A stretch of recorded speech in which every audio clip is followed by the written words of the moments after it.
नमस्कार। चलिए आज एक सफर पर चलते हैं। एक ऐसा सफर जो हमें प्राचीन भारत के शानदार इतिहास की गहराइयों में ले जाएगा। लेकिन ये कहानी सिर्फ अतीत की नहीं है। हम ये भी समझेंगे कि वही इतिहास आज लिखा और हाँ, दोबारा कैसे लिखा जा रहा है। तो सबसे पहले ये सवाल दिमाग में आता है ना कि आखिर इतिहासकारों को कैसे पता चलता है कि हजारों साल पहले असल में हुआ क्या था। वो अतीत के बिखरे हुए टुकड़ों को जोड़कर एक पूरी कहानी कैसे बनाते हैं। यही सवाल हमारी आज की पूरी बातचीत की बुनियाद है। देखिए, हमारी ये पड़ताल दो हिस्सों में बटी है। पहले हिस्से में हम उस इतिहास को देखेंगे जो किताबों में दर्ज है, प्राचीन भारत की शानदार कहानी।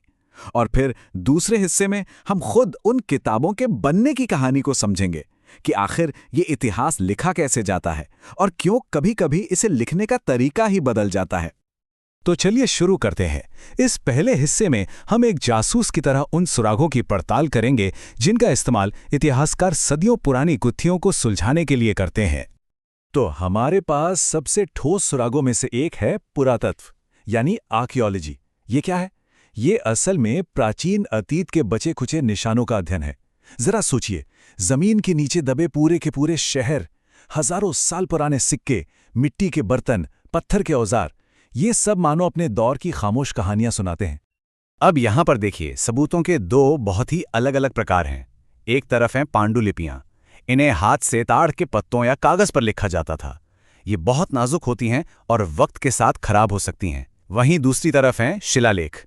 इन्हें पत्थर या धातु जैसी सख्त चीजों पर उकेरा जाता था, जैसे कि ये लौह स्तंभ। इस सदियों तक वैसे के वैसे ही बने रहते हैं।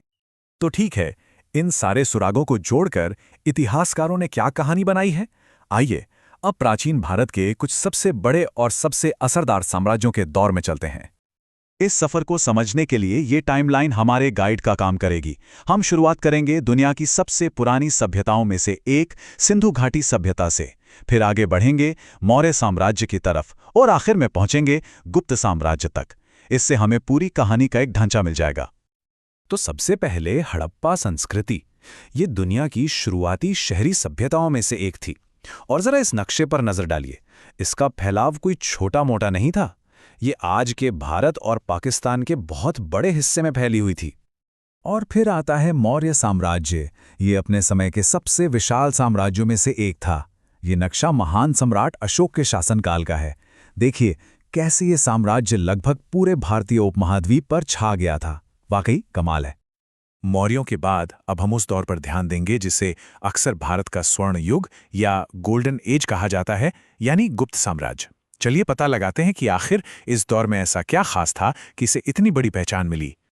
तो गुप्त काल को भारत का क्लासिकल एज क्यों कहते हैं?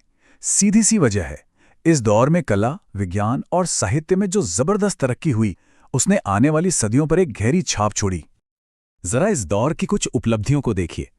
एक तरफ आर्यभट्ट जैसे महान गणितज्ञ और खगोल शास्त्री थे, तो दूसरी तरफ कालिदास जैसे साहित्यकार अपनी रचनाओं से संस्कृत साहित्य को नई ऊंचाइयों पर ले जा रहे थे।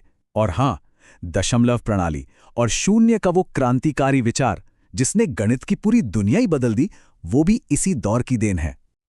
और अगर विज्ञान की तरक्की का कोई जीता जागता सबूत चाहिए तो वो है दिल्ली का ये लौह स्तंभ। जरा सोचिए, ये 1600 साल से भी ज्यादा पुराना है और आज तक इस पर जंग नहीं लगा। ये उस दौर के धातु विज्ञान यानी मेटलर्जी का एक बेजोड़ नमूना है। विज्ञान ही नहीं, कला के क्षेत्र में भी ये युग बेमिसाल था। अजंता की ये शानदार गुफाएं, इनकी बारीक नक्काशी और खूबसूरत पेंटिंग्स आज भी देखने वालों को हैरान कर देती हैं। ये इसी दौर की कलात्मक विरासत की एक शानदार मिसाल हैं। और अब कहानी में एक दिलचस्प मोड़ आता है। हम अपनी पड़ताल के दूसरे और शायद सबसे अहम हिस्से की तरफ बढ़ रहे हैं। यहां हम ये समझेंगे कि इतिहास की कहानी कोई पत्थर की लकीर नहीं होती। इसे बदला जा सकता है और बदला जाता भी है।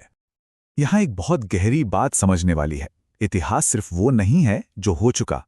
ये उस अतीत के बारे में सुनाई जाने वाली एक कहानी है।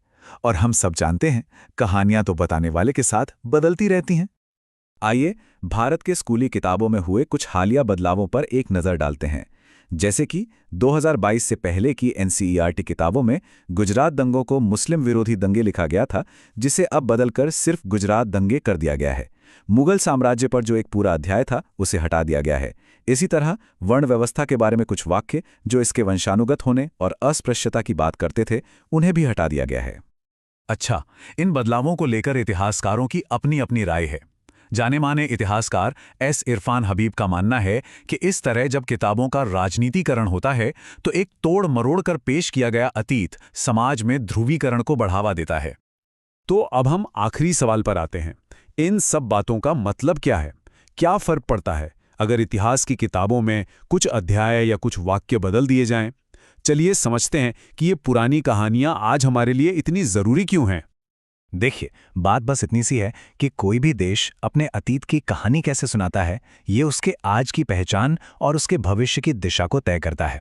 इतिहास सिर्फ बीती हुई घटनाओं की लिस्ट नहीं है, ये इस बात की कहानी है कि हम एक समाज के तौर पर कौन हैं और भविष्य में क्या बनना चाहते हैं।